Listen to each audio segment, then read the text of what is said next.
Okay, so now I'm going to talk about extroverted intuition and an introverted thinking. So this is, yeah, it's going to be quite different, but also kind of similar to extroverted sensing and introverted thinking. It's going to have an orientation towards structure again, but it's no longer about enforcing and imposing that in reality. So let me talk about what this is instead. So first of all, yeah, it's another static blocking. It is a real interlocking, sort of like bricks in cement kind of blocking together. But it's now blocking together potential objects with that still quite concrete structure. So what do they have in common? I said they're static. They're also both detached now rather than involved, like with extroverted sensing and introverted feeling. So the idea is that this is very, very abstract. It's almost doubly abstracted from reality. It's going to be, yes, it's not the sort of thing you're going to be able to feel out really at all, or be grounded in your experience and working out what are people doing, all the rest. No, it's about abstract theory. And theory is the key thing here. This is the theoretical blocking. Why is it theoretical? Well, think what a theory is. A theory is essentially structures and rules, principles that, or axioms that draw together potential things, abstract things, concepts, the framing of concepts into a framework, a model, is a theory. The Jungian typology, well, I certainly, the way that socionics has done it in terms of this thing formed of different dichotomies is very much extroverted intuition and introverted thinking. And this is very much the space I, as someone who's widely known to be an ENTP, something I very much live and breathe. The theoretical interlockings of different concepts together into a framework. Very much how I tend to think. And yes, this theoretical approach, you can think of examples such as Albert Einstein, you can think of Immanuel Kant or Baruch Spinoza or Descartes in terms of philosophers, or David Hume, another philosopher. This is very much a sort of area where it's not so much about what you're imposing, but more about what you are proposing. What ideas are you coming up with? What new ways of thinking, alternative ways of thinking, theories, thought experiments are you offering through which you can view the world and think about how the world all fits together? So this is the space where, out of all of it, this is a space where new stuff is happening, where completely out of the box framings of how things fit together are being come up with. There's a lot of this in theoretical cosmology, hence Albert Einstein.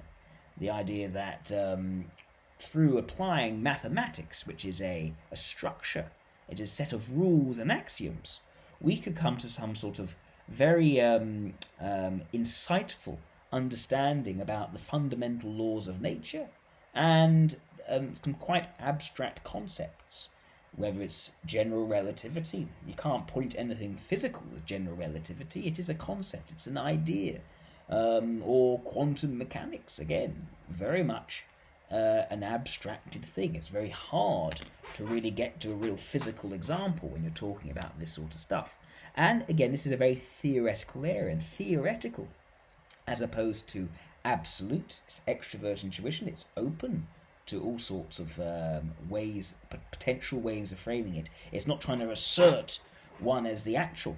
So this is something where discussion is very key.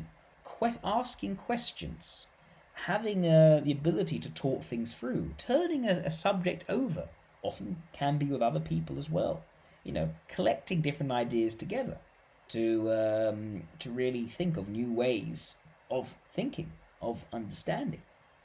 And so it's very open-ended. This is a sort of approach where you kind of want people, you like it when people can agree with you. You want to sort of bring everything together. You want to create a sort of a perfect theory or structure which could potentially explain all different things in all different situations.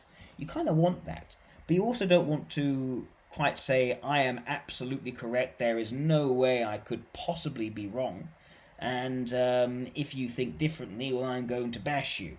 It's not like that at all. It's, I want to hear out your possibility. I want to hear what else you might have to say. Maybe, possibly, I could be wrong. Maybe there's something here I have not considered, and if so, I'd like to rebuild my theory with this little part in it.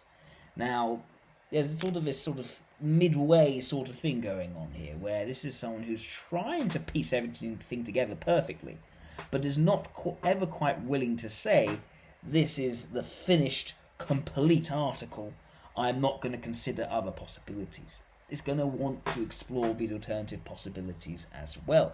And so discussion is very a clear part of that. It's not about shouting down the opposition. It's not about imposing your will at all.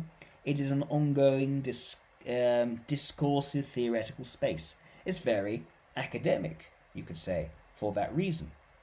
And it's not so practical, you might say. It's about the theory. It's about, is it all making sense fundamentally in a sort of abstracted way? It can grant great insights. And the idea is that hopefully this could be applied to all sorts of different circumstances and scenarios. But it is arrived at through a priori thinking rather than a posteriori thinking. It's not about testing it. It is about how well do these ideas hypothetically cohere. That is the idea. And yes, depending on the type, if you're a type that's especially not leaning towards extroverted thinking, more about introverted thinking, you might not be interested at all in actually testing it and making sure it works. But the idea is that it all makes sense and fits together, and it is something which, could potentially explain everything. Everything can fit together, and there's an inherent sort of desire for things to do so, an idealism behind extroverted intuition and introverted thinking. Often this approach is very philosophical. They often have an idea in terms of, well, an example would be in The Lion King, the Hakuna Matata. It's our problem-free philosophy.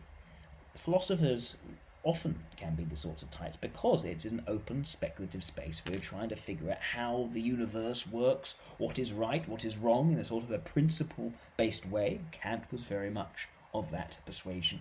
And through this application of thought experiment, considering what if we were in this situation?